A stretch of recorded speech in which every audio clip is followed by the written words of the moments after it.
France 24 et La Première présente. Bonjour, bienvenue à tous dans Outre-mer l'Hebdo, émission consacrée à l'actualité des territoires ultramarins.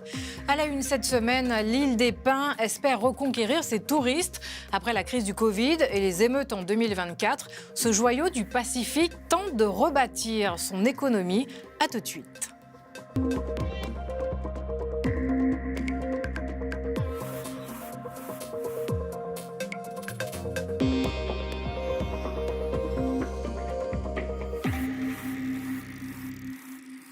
Mais d'abord, le calvaire d'une habitante du François en Martinique, au pied de sa propriété, des sargasses à perte de vue, des algues brunes échouées massivement et qui dégagent, en se décomposant, des gaz toxiques au-delà de la moyenne supportable. Kelly Babo est allée à sa rencontre. Regardez ça, c'est pas la désolation ça? Voici la vue quotidienne de Nina, des algues sargasses à perte de vue. Et à cela s'ajoute l'odeur persistante, agaçante, impactante. En contrebas de sa maison, des bancs entiers d'algues brunes se sont accumulés ces derniers jours. J'ai même plus la force de pleurer, tellement je suis désolée de tout ça. Une présence devenue presque permanente, accompagnée d'une inquiétude et de ce sentiment d'impuissance. Lorsqu'elle se décompose, les sargasses dégagent de l'hydrogène sulfuré et de l'ammoniac, des gaz très irritants. Il y a trop de gaz, sans compter tous les déchets que la mer ramène. C'est impressionnant, et puis c'est stocké là. Alors pour mieux se rendre compte de l'ampleur du phénomène, Nina nous montre une vidéo. Il n'y a même plus d'eau en dessous. Tournée la veille. On dépasse les 5 ppm puisqu'on est à 8,3 là, 9. Le compteur du détecteur explose. 6. Le niveau d'hydrogène sulfuré est au-delà de la moyenne supportable. À ce stade, les habitants devraient normalement quitter les lieux. Et sur cette photo prise par un drone, on constate bien l'ampleur de l'échouage important de sargasses survenu en à peine quelques jours. Ici, la nuisance ne s'arrête pas à la porte d'entrée, elle s'invite dans les pièces. Nina nous explique ne plus ouvrir ses fenêtres, elle se barricade littéralement. L'odeur entre partout, la situation est invivable. C'est en permanence un calcul. Est-ce qu'il faut que je vende? Est-ce qu'il faut que je déménage? Pour aller où? Cet endroit, c'est aussi son outil de travail. Elle accueille des clients dans des bungalows face à la mer. Mais comment vendre un séjour de rêve quand les sargasses sont là? Certains annulent, d'autres ne reviennent plus. C'est vide presque toute l'année. Et Nina n'est pas la seule à vivre cela. Du François au Robert, du Vauclin jusqu'à Sainte-Anne, les échouages se répètent année après année, jusqu'à changer la façon d'habiter, de travailler, de respirer.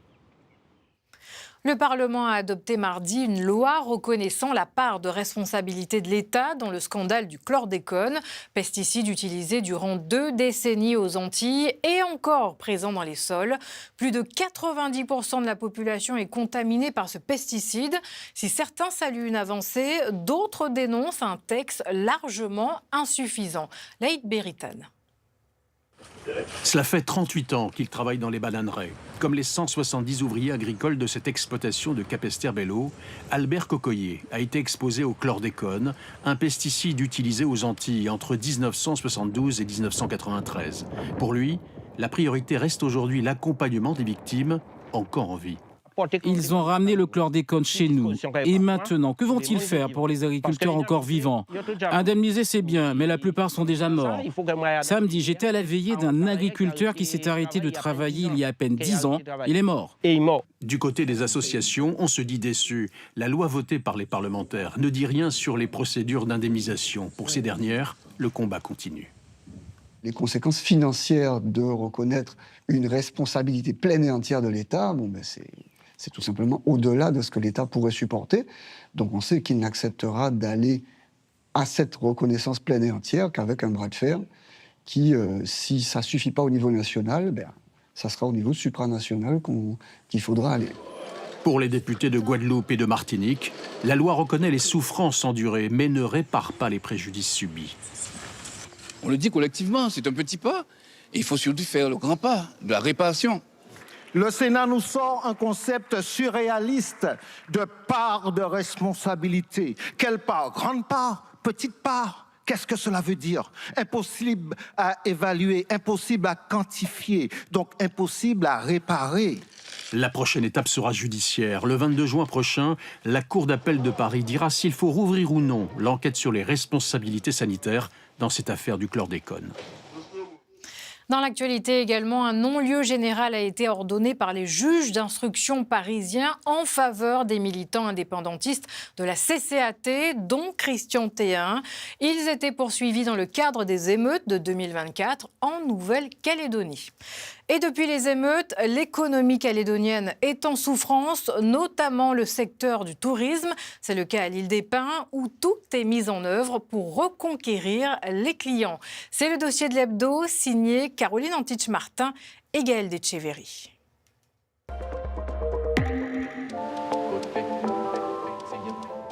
La sortie bateau à l'île aux Brosses, l'une des excursions phares de l'île des Pins.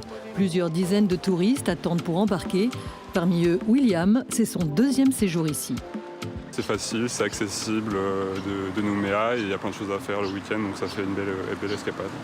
Mais depuis la crise Covid, puis les émeutes de mai 2024, la belle escapade tourne au ralenti. Avant 2020, l'île accueillait entre 75 000 et 90 000 touristes et plus de 200 000 croisiéristes par an. Depuis, les paquebots ont disparu et la fréquentation s'est effondrée. L'an dernier, 20 000 visiteurs à peine ont séjourné à l'île des Pins. Après 2 plongées matinales, le bateau du Cougnier Scuba Center rejoint la base. Les 8 clients du jour sont éblouis. Autant de beaux coraux avec autant de couleurs, c'est un peu magique. Il y avait plein d'endroits où on pouvait aller se faufiler à l'intérieur, remonter, redescendre. C'était super beau. L'île des Pins, c'est magnifique. Malgré ses bons retours, le club a perdu plus de 60% de son chiffre d'affaires. En cause, la crise bien sûr, et surtout l'arrêt des liaisons aériennes avec le Japon. Il y a toujours eu des Japonais sur l'île des Pins, quoi.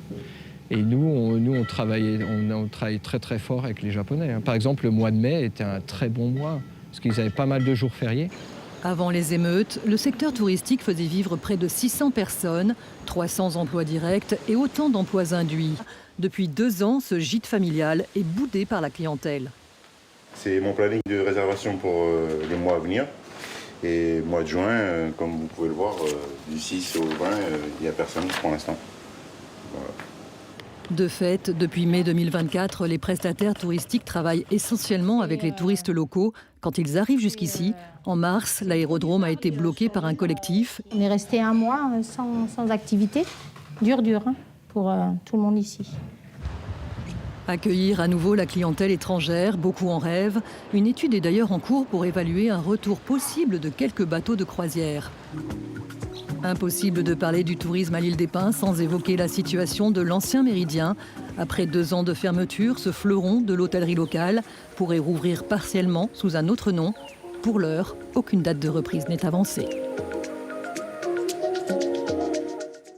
Voici maintenant une régate surprenante à La Réunion. Des élèves ont fabriqué des bateaux avec du carton recyclé et ont pris la mer. Une belle initiative menée dans le cadre d'un projet pédagogique. Reportage à la base nautique du port avec Claudette Weitilingom et Daniel Fontaine.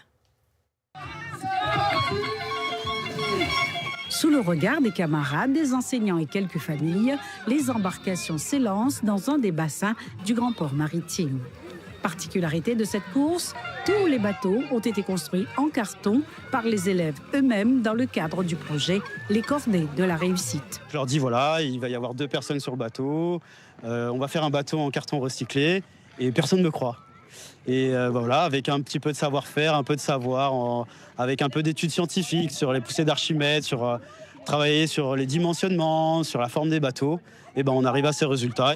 Les élèves venant des collèges du port de l'Étang Salé de Saint-Paul et du lycée Le Pervenche du Port ont participé à cette matinée placée sous le signe de la créativité, dont l'objectif était de faire découvrir de nouveaux horizons professionnels tout en développant l'esprit d'initiative et la coopération.